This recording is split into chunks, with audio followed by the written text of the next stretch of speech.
Hello everyone, I am glad to welcome you to the Holly Lolly channel, and today we have a very interesting topic. This is the dark side of Japan, and let's start with an analysis of the term Johatsu. This word is used to describe people who decided to disappear for friends, relatives and others so that they cannot be found at all. Why do they do this? Surely, each of you has had the thought that you are tired of everything.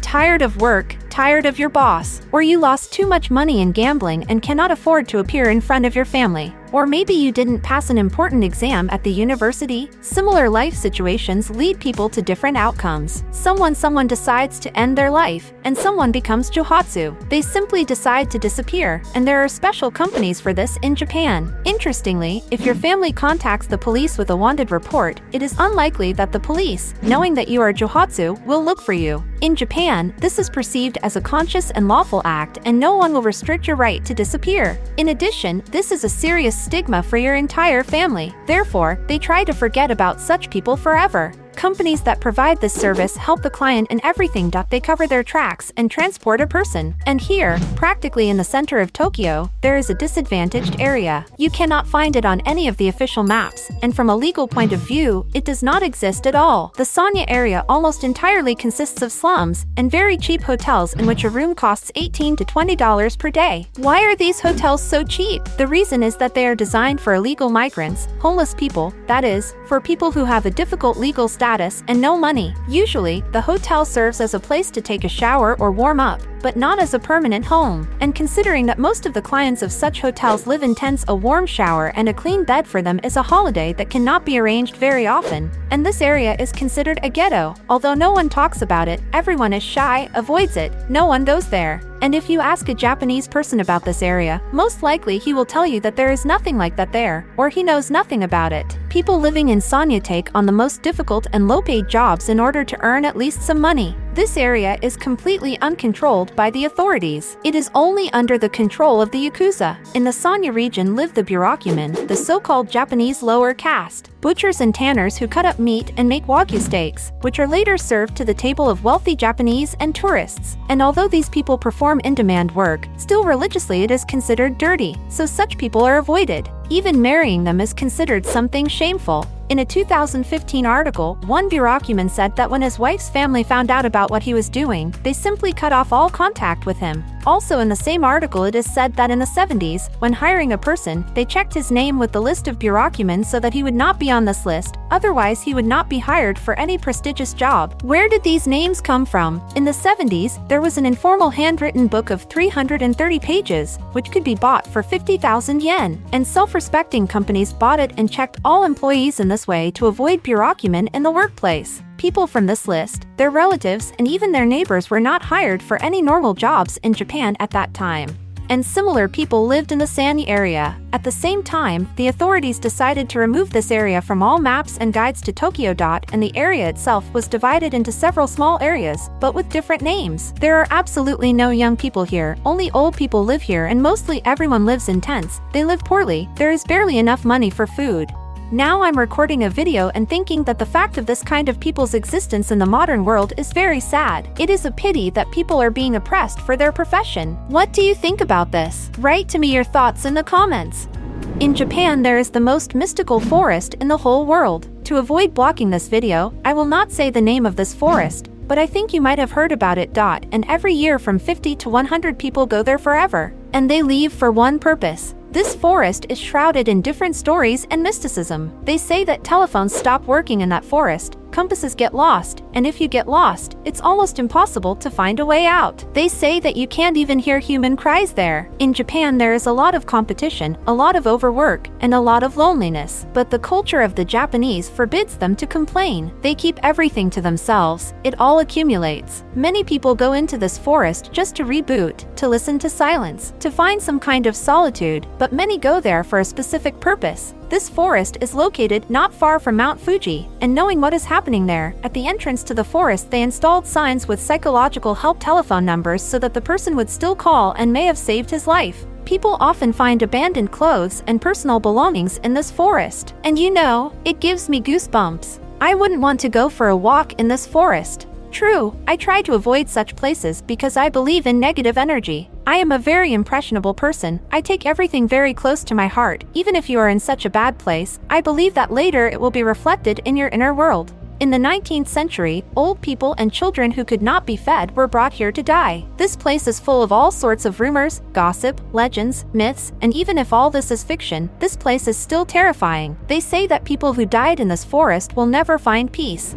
Now let's discuss establishments that are quite popular in Japan. You've probably heard about the Maid Cafe. Young girls work there who dress like characters from manga or anime. The workers of this establishment are required to constantly smile and please the guests as much as possible. Just don't think, there is no prostitution there. You can't touch the girls. You can only have a nice chat with them. The girls should constantly give compliments. They can play board games with you or even dance with you or sing on stage. But all this for an additional fee. The most interesting thing is that the girl must keep the client in this establishment for as long as possible, because the client's presence in this establishment is paid hourly. Sometimes even every half hour you are paid in addition to your time spent here. Also, you will have to pay a certain amount for entry, and you definitely need to order something, sometimes from food and drinks. And the clients who come there are different. Tourists come just to look at some kind of curiosity, while the locals most often come to satisfy their fetishes. Sometimes they even try to persuade the girl to communicate in a more intimate setting.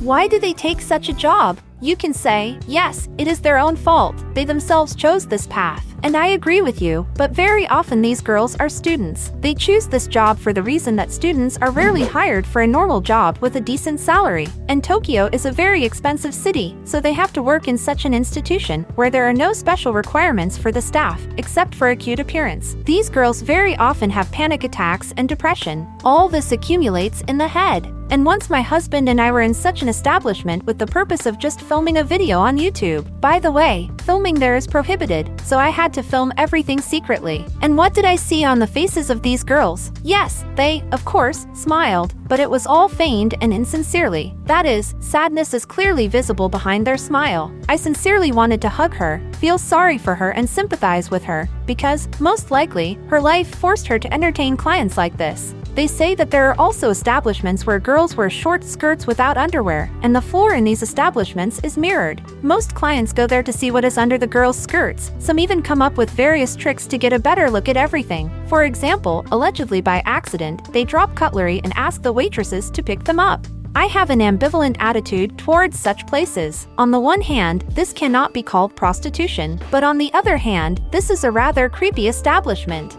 In Japan, privacy is highly valued, despite the fact that the walls here are very thin, thinner than in panel houses in Europe. But despite this, in Japan you can be sure that none of your neighbors won't be disturbed by unexpected repairs in the morning. Here they treat this very strictly. For repairs, you need to take a special permit and be sure to warn your neighbors. I've been living here for more than a year, and I've never heard anyone sawing or drilling anything. There's absolute silence here. And after 9 p.m. you should not make any noise at all, even with household appliances. If you make any noise after 9 p.m., then be sure that your neighbors will not even ask you to be quieter. The police will come to you immediately. This situation happened to us. For a long time we could not find housing for 5 and we used the services of Airbnb and hotels. In general, we were constantly moving. And so, in one of the apartments, before going to bed, my children decided to refuse to brush their teeth and ran from me throughout the apartment. The time was approximately 9:07 p.m. Literally 5 to 10 minutes passed, and the police were already calling my door. You can't imagine how scared we were then. At that moment we didn't even understand what happened. We behaved decently, didn't break anything, and then the police came to us. They told us that their neighbors had called them. We assumed that it was the neighbors below, since only they could hear the stomping. And in Japan it's always like that. If you disturb someone's peace, no one will tell you about it personally. They always call the police first and they already deal with the offender. So be aware of this.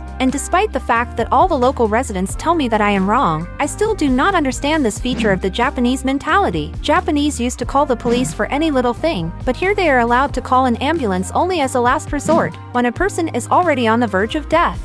If, for example, your child becomes ill in the middle of the night, you need to figure it out yourself and go to the hospital on your own, but it is not customary for them to call an ambulance. In this regard, in Europe everything is much simpler and better. Here you can call an ambulance at any time of the day. It was a shock for me when, during the coronavirus epidemic, 2 two of my children had a temperature of 40 degrees Celsius. It was in the middle of the day, and I turned to my friends with the question, what should I do? Can I call an ambulance? To which they answered that I couldn't call an ambulance, because I would be fined because the children were not yet in critical condition. I asked if in this case it might be worth calling a pediatrician, but I was told that the only option was to go to the local hospital to see a pediatrician. This shocked me, because the children were in terrible condition. I had to give them medicine and go to the hospital in the cold. At that moment, I still could not find an interpreter who would go with me. Therefore, I had to communicate with the doctor through a remote translator, whom I called on speakerphone. Since it was a pandemic period, the doctors seriously prepared for the appointment. They were dressed in rubber chemical protective suits and wore several masks on their faces at the same time. They also took the prescribing of medications seriously. They prescribed us drugs by milliliters and clearly calculated each of the stages of treatment by day. And even if you have insurance, the treatment is paid in the amount of 30% of the total amount. Insurance will cover the rest. And in Japan, they will not sell it without a prescription with practically no medications. Sometimes, even if you have a prescription, you may be asked to wait for the drug to be prepared. This happened to me. At the pharmacy, they asked me to wait almost 2 hours while they prepared the medicine. It was a shock for me, because when you come to a pharmacy in Europe, you simply list a list of medications and they give them to you right away. But in Japan, you still have to wait. Although there is a trick here too. Sometimes, knowing that the drug will take a long time to prepare, but the medicine is not needed urgently, I just come to the pharmacy before closing and order the drug for the morning. It's easier this way, because Japanese pharmacists are in no hurry to dispense goods.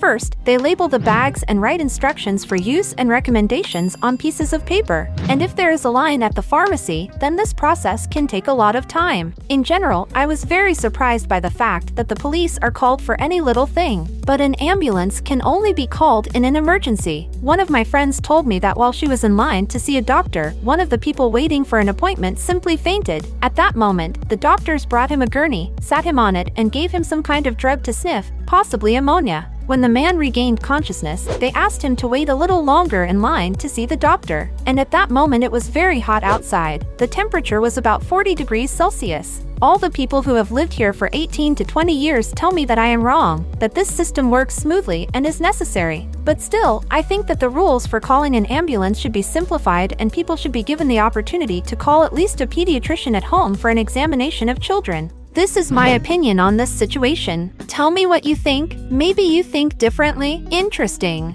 Friends, thank you all so much for watching. I will be very grateful if you support me by subscribing to this channel and liking this video. This, however, really motivates me to make more new interesting videos for you. Write in the comments what fact surprised you the most and what topics would you like me to discuss in the next videos. Have a nice day. Bye bye.